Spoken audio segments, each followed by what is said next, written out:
No, está bien.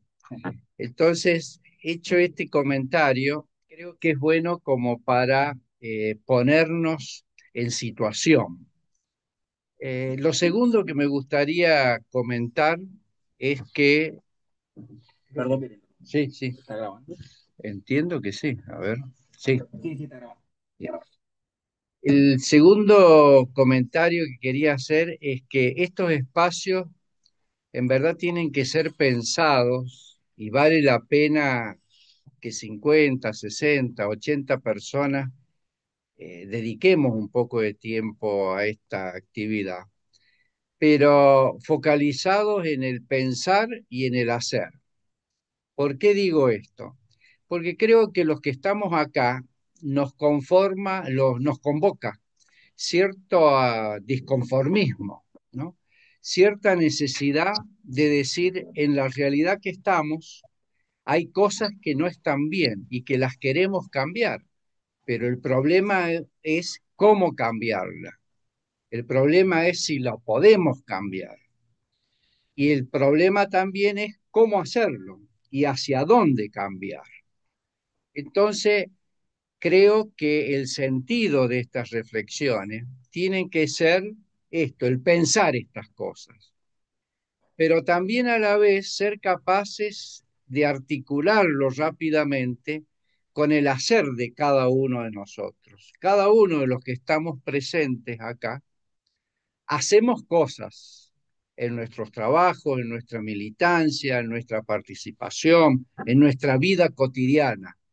Y entonces el tema es cómo articularlo. Y aquí quiero ir a un tema que tiene que ver de cómo se ha construido, a mi entender, una subjetividad colectiva que se ha materializado y es la que se pretende cambiar, que nos ha puesto como individuos en compartimentos estancos, de manera tal que yo mis problemas no los alcanzo a ver con claridad y en conexión con el conjunto de los problemas del mundo, pero asimismo tampoco podemos comprender hacia el otro, ¿no? Entonces, tenemos una subjetividad muy potenciada en el yo, pero no en los otros, ¿no?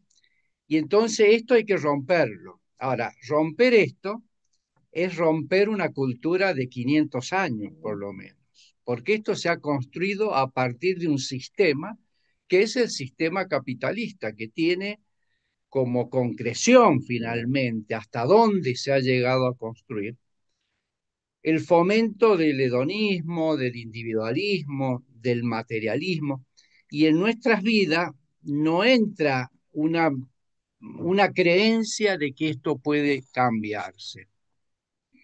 Y yo siempre cuando pienso en esto, pienso cómo serían las personas en la sociedad feudal. En algún momento, esa sociedad, por la más próxima y una categoría muy general, que no todos la vivieron, etcétera, etcétera, la subjetividad que predominaba no tenía en cuenta que era posible otro mundo, que el mundo que se construyó después fue el capitalismo, y es el cual nosotros lo hemos ido adorando, ¿no? Bueno, esto no es algo natural, o sea, estamos en un sistema porque las personas, la sociedad, lo ha construido. Y esto quiere decir que así como las personas construyen sistemas, los pueden desconstruir. Ahora bien, dicho esto, creo que muchas veces para entender cómo deconstruir, cómo salir de lo que se llama crisis civilizatoria, que seguramente a lo largo de la diplomatura se irá a ir explicando y desarrollando. Hay que entender no solamente lo que nosotros queremos cambiar, sino entender quiénes quieren que no cambie para que siga vigente lo que hoy existe. Entonces, yo creo que esto nos lleva a una tarea adicional, que es mirar la historia. Pero la historia no la tienen que mirar los historiadores, la tenemos que mirar todo. el sociólogo, el psicólogo, el médico, el economista, el práctico, el técnico. No es un problema de saberes. Lo que pasa que nos preparan, y esto tiene que ver con el compartimento estanco, para que esto que queremos analizar es un problema del historiador o de la historiadora, pero no es un problema de los 70 o 80 que estamos ahora presentes. La diplomatura busca reflexionar y romper estas fronteras. Quiero dar un ejemplo para entender cómo luchan, cómo se contrapone el mundo que se quiere cambiar y el mundo que se quiere quedar, pero como eje central, la subjetividad que se quiere cambiar. Nosotros aludimos a Martín Baró como un referente de la psicología social. Ahora, ese personaje y todo el personaje vinculado a él y a esa época, de la psicología social, también están asociados a otra categoría, que era la teología de la liberación. Esa psicología social, esa teología de la liberación, abordaba una cuestión central, que en aquella época, estamos hablando en los años 50, 60, se decía el hombre nuevo. Hoy decimos el varón y la mujer nueva. ¿Y qué era esa categoría tan fuerte de aquel entonces? Era cambiar el mundo, ser de otra manera. Categoría esta del hombre nuevo que también la levantó y la ejerció y la practicó el Che Guevara, ¿no? Ahora, ¿por qué aludo a esto? Fíjense, si nosotros nos paramos en los años 50, 60, con Martín Baró posteriormente, la psicología social va generando lo que se llama la teología de la liberación, que tiene que ver con un pensamiento dentro de una iglesia, la iglesia católica, y donde miran al mundo desde los pobres. Lo estoy sintetizando muy rápidamente, poniendo el eje del problema de América Latina en la pobreza que se vivía. Paralelo a esto, quiero decir, hay muchas referencias y muchos estudios que se refieren a lo que era esa década. Yo recomiendo, no por una cuestión ideológica, sino por lo gráfico, eh, la segunda declaración de La Habana en Cuba en el año 1962. Hay una exposición que hace Fidel Castro, aproximadamente creo que son como de 3 o 4 horas, que está en YouTube, donde hace una descripción de cómo es el mundo en América Latina y el Caribe en aquel entonces, que era casualmente ese mundo que la psicología social pensaba en un hombre, hoy decimos un varón y una mujer nueva, y cambiar y pensar desde abajo, desde las necesidades. Y eso alimentaba la teología de la liberación. En esa época eso fue muy fuerte y es producto, si uno mira los registros de la historia, de las distintas convulsiones sociales, revoluciones, grupos de trabajo, cómo era la universidad en aquel entonces, qué se estudiaba y cómo se estudiaba. Eso fue tan potente que generó cambios extraordinarios. Bueno, lo más próximo que ya llegando a los 70 tenemos a Chile, 1970, 1973, Salvador Allende, tenemos en la Argentina lo que fue después la dictadura. Ahora, eso llegó un momento que se deconstruyó, que se fue realizado a través de la violencia, pero también a través de los saberes. Entonces me vuelvo a los años 1969. Voy a leer porque no me voy a acordar. Estados Unidos observa que América Latina y el Caribe se le está yendo de las manos de su control, porque no le hemos dicho, pero acá lo que tenemos que pensar cuál es el contexto, ¿no? El mundo tiene poderes económicos, el mundo tiene direcciones y existe lo que es la categoría del imperialismo. Y entonces el presidente de aquel entonces arma una comisión. Ya en aquel entonces estaba la comisión trilateral, que era una comisión de los intereses del poder económico de Estados Unidos, Europa Occidental y Japón. en contraposición a lo que estaba pasando con la Unión Soviética. Y hacen una comisión para que estudien cuál es el problema de América Latina y el Caribe. Y conduce esta comisión Nelson Rockefeller, que es un personaje muy importante de esa época, que tiene que ver con el poder económico de Estados Unidos y del mundo. Y recorren toda América Latina, entrevistan líderes, van a todos los países y hacen las recomendaciones. Yo sugiero que busquen tanto de la segunda declaración de La Habana como el informe de Nelson Rockefeller sobre América Latina en el año 1969 para entender cómo ellos nos miraban a nosotros, que son casualmente los que no querían que se cambiara. Hay muchas recomendaciones, pero hay una en particular que yo la quiero vincular con la teología de la liberación y con la psicología social. Y es que uno de los informes que ellos hacen dicen que el gran problema que tiene América Latina es que la Iglesia se ha comprometido demasiado con la pobreza y esto está generando una convulsión muy grande. Lo digo muy rápidamente. Entonces, desde Estados Unidos se construye un proyecto a través del Servicio de Inteligencia de la CIA en donde promueven que se difunda, y esto lo digo con todo respeto por la diversidad de credos que podemos tener los presentes en la sala y como acá también en la pantalla, de difundir las ideas protestantes evangelistas. Y con el correr de los años, el logro que se hace es que se pasa de la teología de la liberación a la teología de la prosperidad. Es decir, se busca cambiar el eje, que vuelva a ser lo material, lo sustantivo. Bueno, en algunos países estos efectos fueron positivos, de acuerdo a eso que se buscaba, porque se desconstruyó esa realidad.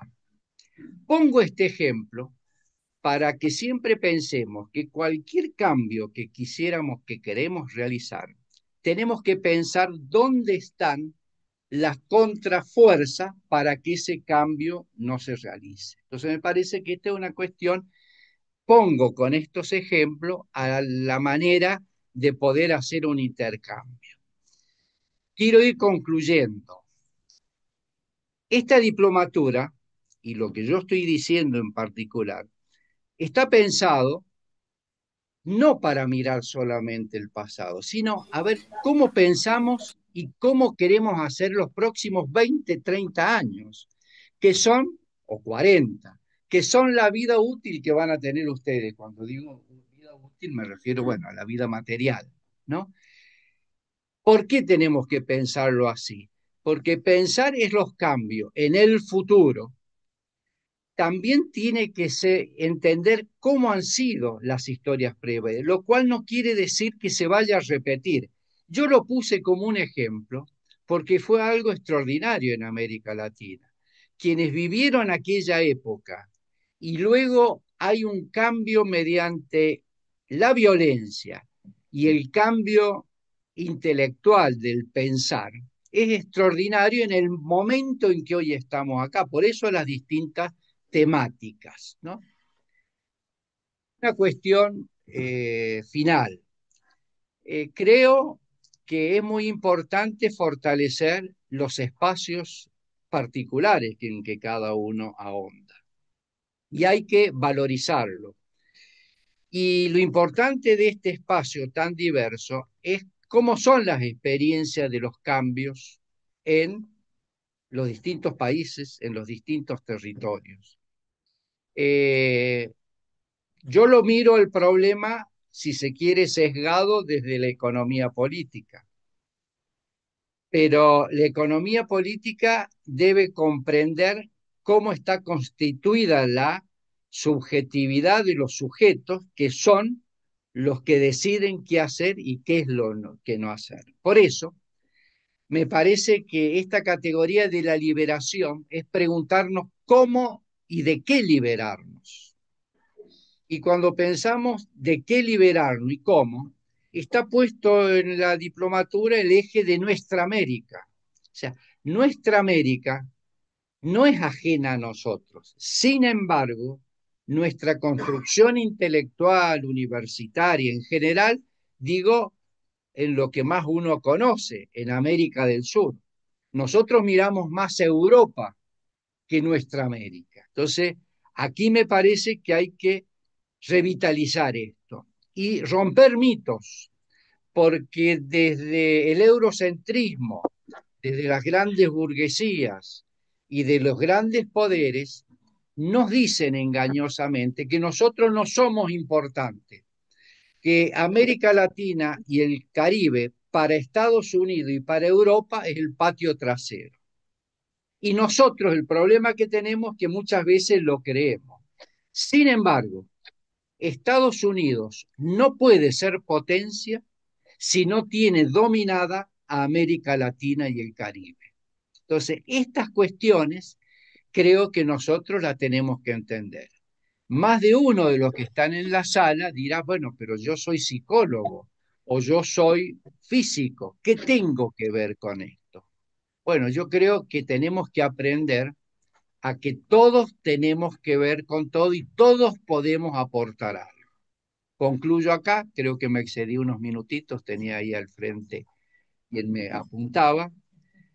Un abrazo a todos y bueno, vamos y todas y vamos a seguir aquí en esta diplomatura, que no lo dije, pero lo quiero, me voy a robar un minuto, perdona el que me sigue. Esto nació hace mucho tiempo, yo voy a poner una fecha, pero seguro que es mucho más allá, que fue en el 2019, cuando un grupo de docentes de esta facultad comenzó a construir estos espacios y se ha llegado muy lejos.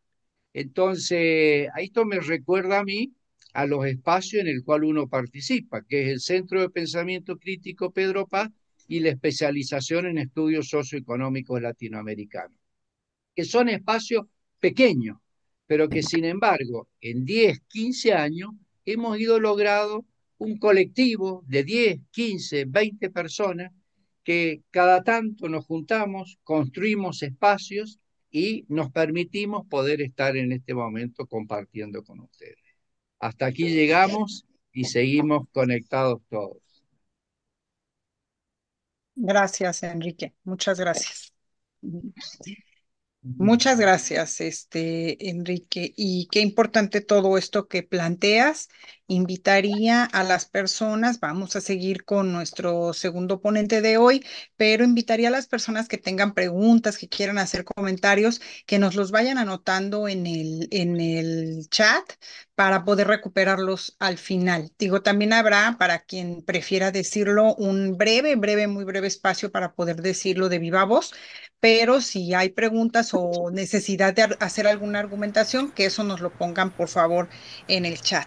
Y vamos a pasar con Ignacio Dobles Oropesa, que no voy a extenderme en esta presentación porque creo que todo mundo aquí lo conoce, profesor emérito de la Universidad de Costa Rica, trabajando psicología social, política y comunitaria con participación amplia en esfuerzos de articulación en psicología de la liberación, con numerosas publicaciones y además con un trabajo hecho a la par de nuestro querido Ignacio Martín Bar. Le cedemos la palabra, Ignacio, hasta por 20 minutos. Adelante. Bueno, muy buenas tardes, noches para ustedes, tardes acá, ¿verdad? Es realmente una alegría y un orgullo poder participar en este espacio y ser parte de esta red. No es mucho tiempo, entonces quería compartir algunas ideas. Como vamos a hablar de Ignacio Martín Baró y su obra, quería leerles un párrafo de una carta que él nos envió en julio del 89 y que recientemente estamos circulando por acá. Es su respuesta a una manifestación de solidaridad de la Escuela de Psicología de la Universidad de Costa Rica ante la represión que estaba sufriendo la UCA e Ignacio en El Salvador. Escribe: las bombas contra nuestras instalaciones afecta muy gravemente nuestras ya difíciles finanzas, pero nos afirman también que representamos una voz significativa en el quehacer del país y que nuestro trabajo académico en favor de los intereses mayoritarios de nuestro pueblo sigue teniendo un impacto. Por ello, estén seguros de que la UCA seguirá firme en su trabajo universitario con el pueblo salvadoreño en favor de un futuro más justo y libre. Creo que es importante esto porque vale la pena recordar en qué condiciones se han desarrollado algunas obras y propuestas en psicología. Y también quería compartirles, aquí estamos ante el embate, recientemente un embrión de embate autoritario dentro de la propia universidad y en mil asuntos, como todos nosotros, agobiados y agobiadas por el estado del mundo.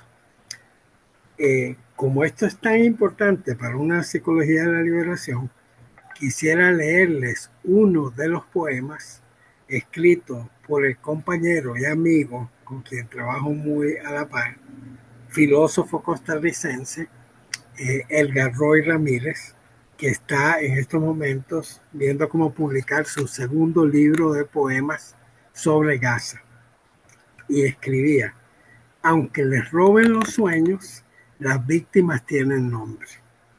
Aunque se queden sin tiempo, las víctimas tienen rostro. Aunque les ahuyenten los amores, las víctimas tienen ilusiones. Aunque les roben la ciudad o la aldea, las víctimas tienen piernas. Aunque se los llenen de balas, las víctimas tienen pecho. Y añoran a un Dios bueno, que no bendiga, que no perdone y que nunca olvide a los victimarios.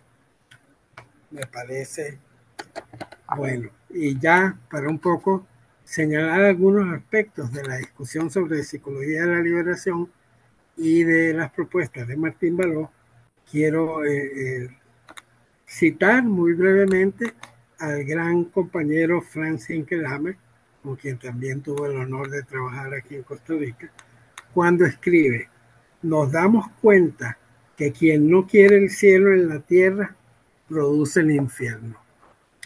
Bueno, en el caso de Martín Baró, bueno, evidentemente, ¿verdad? Hubo un proceso de elaboración de su pensamiento y de lo que él consideró una psicología de la liberación, que para mí es en realidad una sensibilidad ético-política para enmarcar las labores en psicología y en otros campos. Bueno, y creo que me quiero referir, cuando él fue asesinado, le hicimos un acto en el Auditorio de Físico-Matemática de la Universidad de Costa Rica. También hicimos protestas en la Embajada de El Salvador y en la Embajada de Estados Unidos. Y yo ahí encontré esto de sus compañeros jesuitas estadounidenses y lo cité en el acto. Es el padre David Hill, en ese entonces de la comunidad jesuita de Boston, quien, refiriéndose a Ignacio Martín Baró, decía: rápidamente comprendió que él no iba a ser quien le enseñara a estos centroamericanos que día a día hacían milagros para sobrevivir. Todo lo contrario, fueron ellos quienes le enseñaron la lección más grande de su vida: la esperanza, el optimismo acerca de las potencialidades de nuestros pueblos, que cotidianamente hacen gala de creatividad al conseguir recursos donde no los hay, y que con enormes sacrificios hacen frente a la dureza de una realidad que no tiene nada de ordenada ni nada de racional. Y en el caso de Martín Baró, también les quiero citar algo más, que es de algo que, ¿verdad?, que resaltaba a Amalio Blanco en uno de los libros que escribió sobre Ignacio, cuando decía, a propósito de la participación de Ignacio Martín Baró en un congreso de psicología en España, escribía Amalio Blanco: mientras Reich Wilhelm Reich examinaba los procesos desde su compromiso con las luchas obreras y antifascistas, Parsons, el gran sociólogo estadounidense, contemplaba el mundo desde el Olimpo de su cátedra en Harvard. Esto es muy importante porque en este escrito, en esta perspectiva, en primer lugar está la praxis, y está la praxis comprometida. Ya voy a referirme a uno de los conceptos que desarrolló Ignacio sobre esto, pero es la praxis comprometida con las víctimas y los sectores populares. Pero Martín Baró hablaba de todo esto, trabajaba en esta línea, lo exponía en congresos, etcétera, pero siempre tuvo una mirada muy enraizada, donde estaba siempre presente el análisis del enraizamiento clasista, y era capaz de escribir, por ejemplo, en 1972, ni siquiera era psicólogo graduado, cuando escribe su primer libro que llamó Psicodiagnóstico de América Latina. Y pongan atención a estas palabras. La mayor parte de los profesionales que se gradúan en nuestras universidades han manejado a lo largo de sus años estudiantiles los lacerantes datos de la realidad nacional. Han protestado contra las injusticias sociales. Han criticado el aburguesamiento y colaboración que a este estado de cosas prestan las asociaciones profesionales y gremiales. Sin embargo, tampoco ellos procesan el significado que para sus vidas y para su futura profesión tienen estos datos. Seguirán estudiando su carrera sin modificar en nada su estructura, ni su vida, deseosos únicamente de lograr también ellos el título que les permita ejercer su profesión. Y una vez salidos al campo de la vida profesional, seguirán las mismas rutas que ellos criticaron, ignorantes selectivamente de los problemas de fondo de su país y de su pueblo. Yo esto se lo leo porque me parece muy revelador de la mirada aterrizada que siempre tuvo Ignacio Martín Baró. Ninguna ingenuidad. Y además siempre una orientación hacia la praxis con un horizonte muy extraño, muy raro en los grandes psicólogos o grandes psicólogas. Que el horizonte de Ignacio Martín Baró, que fue transformándose, pero siempre fue anticapitalista. Siempre.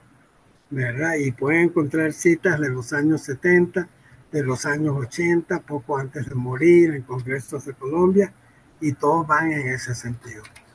Y de ahí vino esta inquietud sobre la psicología de la liberación. Es una discusión que sí está vinculada con la teología de la liberación. Incluso hay quienes desde posiciones críticas han dicho que hay que tener cuidado con Martín Baró porque era una perspectiva religiosa.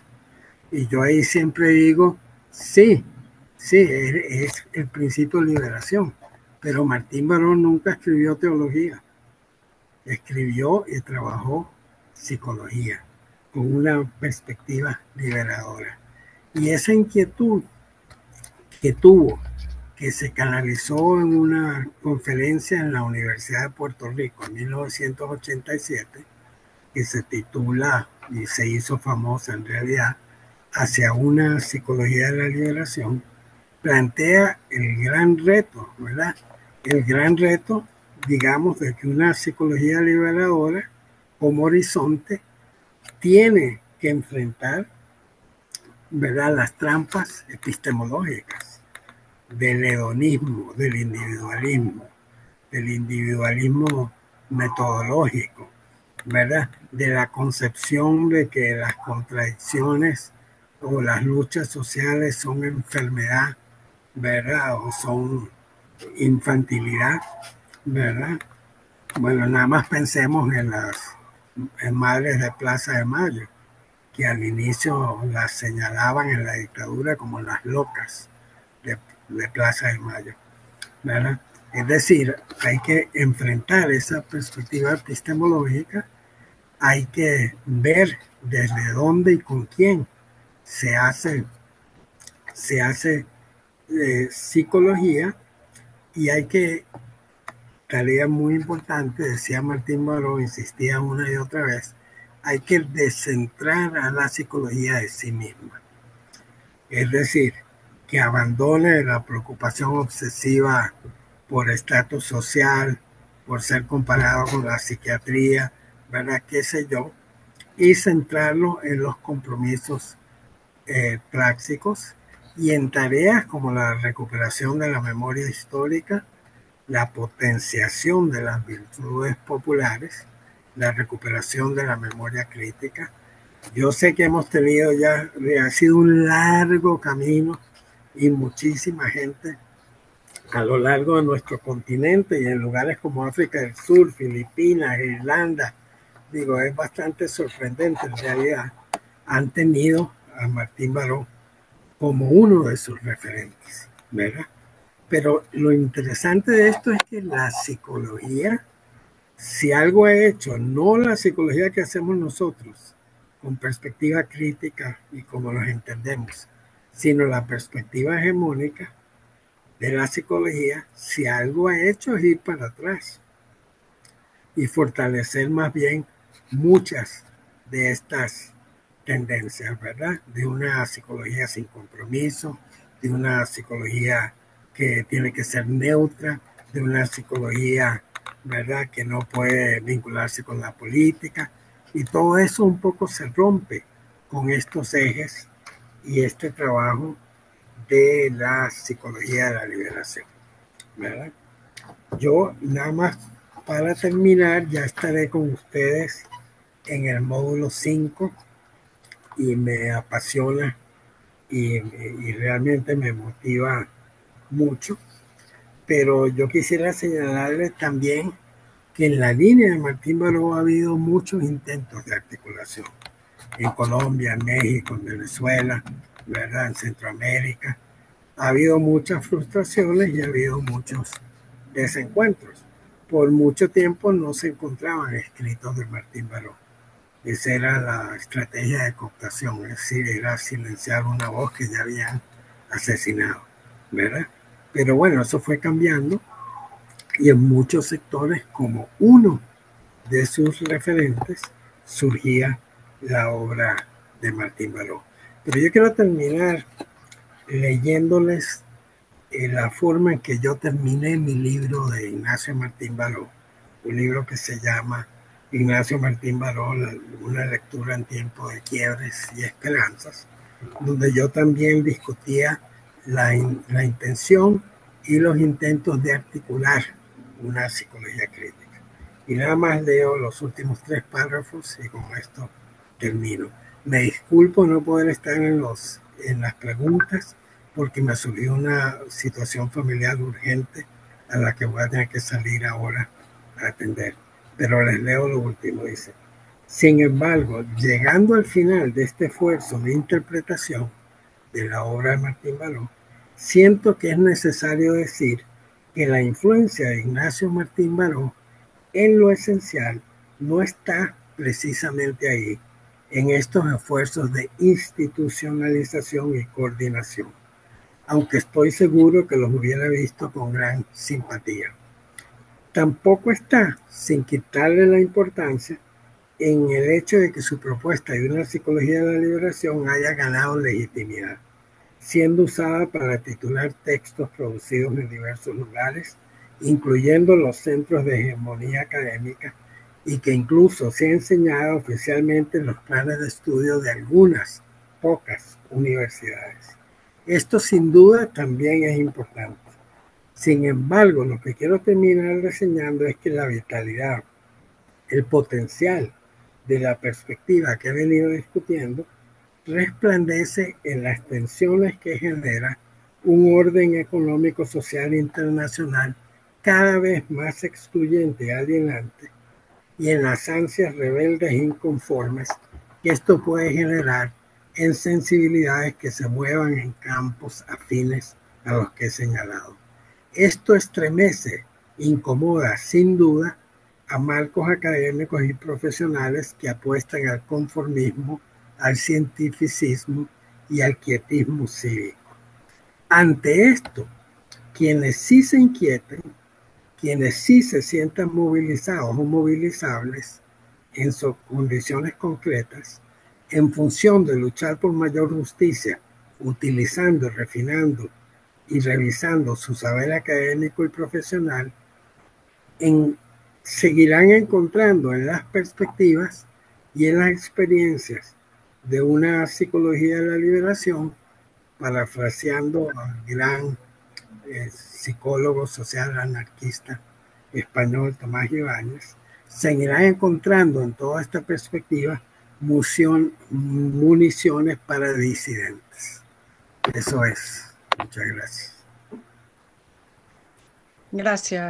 Gracias, Ignacio. Muchas gracias por tu participación y también mucho que pensar ahora. De todas maneras, bueno, si hay personas que tengan preguntas y que quieran dirigirlas directamente a Ignacio, las pueden poner aquí en el chat y luego nosotros las compartimos con él para que en la siguiente Fantástico. participación que tenga lo pueda contestar o lo pueda abordar, ¿no? Entonces, si les parece, también podríamos hacer esa parte.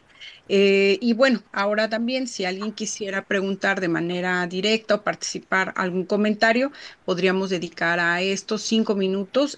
Acá en el chat yo he visto que están poniendo comentarios, por ejemplo, qué importante descolonizar subjetividades, descolonizar las ciencias sociales también. Y bueno, descolonizar las ciencias modernas, cartesianas, europeístas también se manifiestan por Palestina Libre y nos piden también, Ignacio, que pudieras compartir el nombre del autor de las poesías, y también, o sea, preguntan si lo podrías subir al chat el poema o si en la siguiente sesión a lo mejor nos puedes compartir el texto. Nos dice Yaikelgo Rodríguez, Gustavo Gutiérrez, autor del texto Teología de la Liberación, siempre señalaba que la teología es acto segundo al compromiso y opción preferencial con los pobres. En esa línea toca construir pensamiento y teoría desde la práctica comprometida con los territorios y sufrimientos de los pueblos. Este, mm, bueno, el texto nos piden acá y nos preguntan si el poeta se llama Edgar Roes Martínez, No, Ignacio. Edgar, no lo estoy pudiendo escribir en el chat, no sé por Ah, qué. Es Edgar Roy Ramírez. Ramírez. Ramírez, Oh, es formidable lo que ha hecho porque desde los últimos 3 años ha estado produciendo y produciendo unas cosas muy potentes, ¿verdad? Que en no, algún momento, si hay condiciones, pues les puedo compartir más. claro, claro, muy bien, gracias. Acá también nos dicen el pensamiento complejo implica la unidad de lo diverso ante cada hecho. Todos tenemos algo que aportar para su comprensión, destrucción y nueva posible construcción. Y bueno, se manda otra vez el programa. La etimología del término religión, nos dice Eduardo Tisera, está relacionada con volver a ligar, que nos lleva a pensar, por ejemplo, en la psicología comunitaria. Entonces, bueno, aquí hay entonces algunos comentarios y nos dice Pablo Magaña, también Enrique bueno, Ignacio, si alcanzas a ver Sí. esta participación, dice cómo podemos profundizar más en la relación que tienen la psicología de la liberación y la teología de la liberación y aún otros campos del conocimiento como la pedagogía de la liberación de Freire para superar fragmentación de la realidad que se sigue haciendo desde el mundo académico. Desde el mundo académico. Por ejemplo, la importancia de que Martín Baró fue jesuita, mártir en la UCA en la Guerra Salvadoreña. Entonces, bueno, esto y comentarles que también en la conferencia que dio acá en la Universidad de Guadalajara hacía una referencia, Martín Baró, a cómo se vinculaba el origen, o sea, el más bien, no el origen, sino el término liberación a la teología de la liberación. En esa conferencia de mayo del 89, Retos y perspectivas de la psicología para América Latina, si no mal recuerdo, también hace una relación interesante ahí, bueno, todo lo que sucede y lo que retoma como experiencias paradigmáticas en la salida del pueblo de Israel, y todo esto hacia la liberación y de ahí como entonces lo vincula a la psicología de la liberación. Este, mm, La lista de asistencia ya la pusieron ahí y luego alguien dice, recomiendo buscar la obra de Franz Hinkel, Inquedama, fui yo. Hinkelhammer. Es el poema general y luego habrá, sí, habrá el material, sí, vamos a estar poniendo, bueno, Hugo nos va a poder decir mejor, pero se va a sugerir bibliografía en la página de la misma Universidad de San Luis, y entonces, bueno, vamos mira, acá está diciendo Nilti, sí, también que se van a hacer llegar los textos sugeridos, porque obviamente quienes se están exponiendo ahora tienen un conocimiento más amplio, entonces no están refiriéndose específicamente a un texto, pero sí se va a poner bibliografía para que ustedes puedan consultarla. Y bueno, yo comentarles que cuando nos hablaba Enrique Lorza de las contrafuerzas, pues para el cambio, pues pensemos en esto que decía después Ignacio, ¿no? De la psicología, de la perspectiva hegemónica que tiene la psicología, y que está empujando hacia atrás, ¿no? A individualizar, a particularizar, a ver hacia adentro y a no conectar con la comunidad. Pensaría en que esas dos ideas se unían. También me parece importante resaltar que todos y todas tenemos experiencias en el cambio, ¿no? Porque hasta como parte de nuestro desarrollo, vamos teniendo etapas en las que batallamos, porque estamos teniendo cambios y entonces batallamos con un contexto que es criminalizante, que es adultocentrista. Entonces, todo mundo tenemos experiencias de cambio. Por eso, a veces cuando decimos, bueno, es que yo no sé cómo hacerlo, bueno, que alguien, un experto venga y me diga, tendríamos que recuperar como esta propia historia para sabernos capaces de generar los cambios, ¿no? Y luego la pregunta también, también muy retadora de Enrique, de qué debemos liberarnos, ¿no? Tal vez también tendríamos que hacer esa tarea, no como desde la mirada profesional todavía, sino individualmente de qué debemos liberarnos, colectiva o comunitariamente de qué debemos liberarnos, y luego ya como profesión, entonces de qué debemos liberarnos y cómo. Y bueno, esto resaltar esto que decía Ignacio, de una praxis comprometida con las víctimas y los sectores populares, que ahorita en América Latina, bueno, Jalisco es la capital mundial de la desaparición forzada. Imagínense si no tenemos tema para el trabajo que tendremos